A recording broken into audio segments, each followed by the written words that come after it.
The Hunter Biden laptop story. The gift that keeps giving. I'll offer a very brief summary of what happened. Hunter Biden, the son of current President Joe Biden, left his laptop at a computer repair shop in Delaware in 2019. The hard drive of the laptop was copied and handed over to journalists. This revelation came right before the 2020 presidential election. The laptop was sure to elucidate the connection between Joe Biden and his son's business ventures, which he'd previously denied. A lot of mainstream left-wing outlets ignored the story, conveniently brushing it off. A lot of them claimed it was either Russian disinformation or hacked materials, neither of which was true. Even more astonishing than the silence from the mainstream media was Big Tech's active censorship of the story. Social media sites like Facebook suppressed the story. Twitter took it an authoritarian step further by locking the New York Post's accounts for sharing articles about the laptop story. You couldn't even link to the New York Post article in private messages. Now, jumping to the present day, Elon Musk has taken over Twitter. He promised to release, through journalists, a lot of Twitter's internal files, documents, and chats. Many onlookers, myself included, were eager to see if any information would be shed on Twitter's censorship of the New York Post story. And boy, were we given an early Christmas present.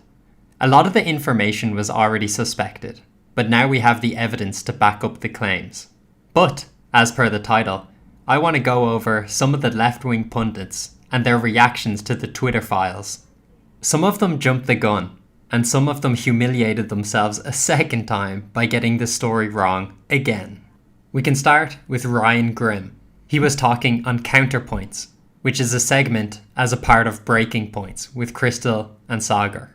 What Matt reveals here seems in some ways to undercut the most, let's say, extreme suspicions among some in the Trump camp. So the Trump camp or people around them, really suspected that the FBI may have had a hand in pressuring Twitter to take this story down. That statement aged like milk, because as more Twitter files were dropped, it became increasingly clear that the FBI did in fact have a hand in Twitter's censorship. But that was already obvious to all non-NPC individuals.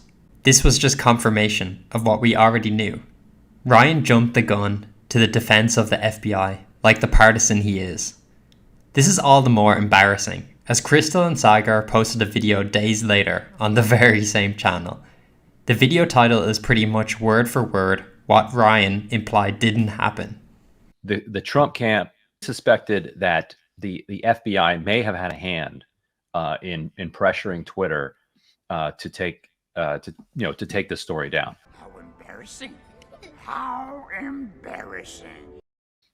Some of it also comes from that Mark Zuckerberg interview that he did with Joe Rogan, where he said that they had been warned over the summer, vaguely by federal officials that Russia might try to hack some materials and dump them to influence the election, which I don't think anybody needs the FBI to privately tell them that, right? Like that's a thing that Russia tries to do. What a hack. Graham says they vaguely warned him, and that's completely projection on Ryan's part. Let's listen to the clip of Zuckerberg and see if it sounds vague. How do you guys handle things when they're a big news item that's controversial? Like there was a lot of attention on Twitter during the election because of the Hunter Biden laptop story. The New York Post. Yeah, we had that too. Yeah, so you guys censored that as well? So we took a different path than Twitter. Basically the background here is the FBI, I think, basically came to us, some folks on our team, and was like, hey, just so you know, you should be on high alert. We thought that there was a lot of Russian propaganda in the 2016 election. We have it on notice that basically there's about to be some kind of dump of that's similar to that. So just be vigilant.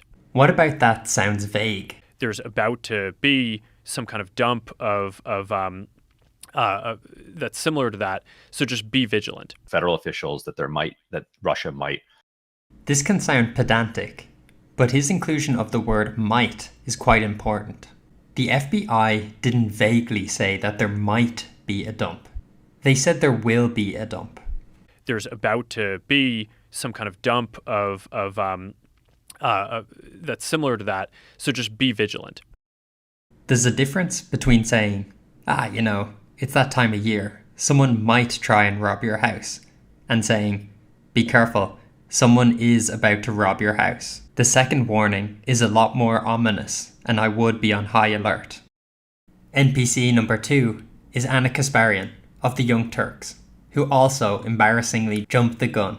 I think we've seen quite a bit that's useful. It's not really the smoking gun we'd hoped for. I feel that Elon Musk has held back some material. You just heard from a columnist over at the New York Post. Her name is Miranda Devine, and she flat out says that the so-called Twitter files, meaning the information that Elon Musk leaked or gave to Matt Taibbi, who then put together a lengthy Twitter thread, ended up really being a big nothing burger. Certainly not the smoking gun that the right wing was hoping for. Whoa. Again, you probably should have waited a couple more days before doing a victory lap. Here's Miranda Devine again a few days later. What do you make of the Twitter files in general and of the revelations today? Look, I think today is the first time we're really getting to the nut of the problem at Twitter. And really, it's all about the FBI. The FBI was coercing Twitter, and as you just said, Facebook and probably Google and YouTube and so on, to censor Americans. That doesn't sound like a nothing burger. Laptop Story was met with skepticism, I think for obvious reasons, right? No, Anna. Everybody knew it was legitimate, except you apparently. If it wasn't his laptop, why didn't he just say it? Was that your laptop? For real, I don't know. I know, but you know that this is. I really don't know. Okay. The answer is. You don't know yes or no if the laptop. I don't have was any yours. idea. I have no idea. So could have been yours. Of course, certainly. There could be a laptop out there that was stolen from me. There could be that I was hacked. It could be that it was Russian intelligence. It could be that it was stolen from me. Is anybody buying that? I know you're a drug addict, but come on. Come on, man. Get a life. And I know you're not an actual journalist, Anna, but listen to what Mrs. Devine had to say. They didn't do just the basic reporting that you would do. You could just call up the people who were on the emails that we published and say, hey, did you get a copy of this email? Is this real? Tony Bobolinsky was out there in public, Hunter Biden's former business partner, CC'd in on a lot of these emails. He had duplicates of them on his own phones that he handed over to the FBI and that we had as well. There was just no excuse not to track this down. Twitter is not ready and willing to do everything the government wants because there's still no evidence that that's what happened. And of course, as more subsequent revelations came from the new Twitter files, she hasn't made a follow-up video because it doesn't fit the narrative anymore. And our final NPC, Sam Seder of the Majority Report. The laptop is by far the secondary issue. The real problem is the FBI stepping in to cut distribution of True Story. And this he said in August the 26th. And then what's the next one? And then in number 22 of the files, he says, although several sources recalled hearing about a general warning from federal law enforcement that summer about possible foreign hacks, there's no evidence that I've seen of any government involvement in the laptop story. In fact, that might have been the problem, ... So in August, he's saying that the only big story here is like the FBI involvement. Would be the FBI involvement. Because let's be clear. We all saw the implication, like the main part of this story that was the explosive story about Twitter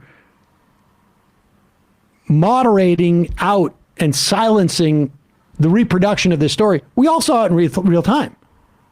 We all know that happened. The only thing that we don't know now is that the moderators did it because they were worried about messing up like they felt they had in 2016. Uh-oh. If you had just waited another day or two, you'd know that isn't exactly the case. How much did government play into it, and what were the incentive structures of these Twitter moderators? Is over 3 million enough of an incentive for you, Sam? They're embarrassed because they completely botched the original laptop story. Also, pretty sure it's pretty fucking illegal for the computer repair guy to take a copy of his customer's hard drive. No, it's not actually. Maybe do some research first. Most repair shops will have a clause that if you abandon your property, don't retrieve the repaired item, then it's no longer your property. And that's a trend with this girl on the left here. Every time she opens her mouth, she comes out with something idiotic.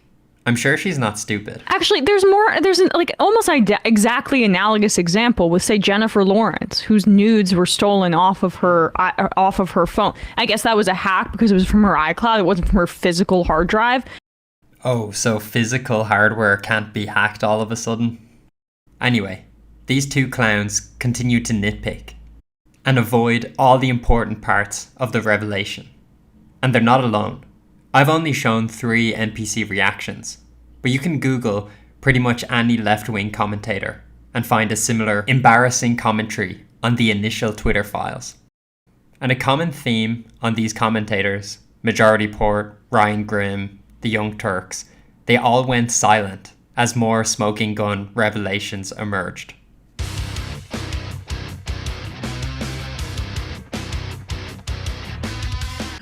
Because I come from a background of filmmaking. That's what I went to school for. And when you're making a movie, you have build up, suspense, you build up characters.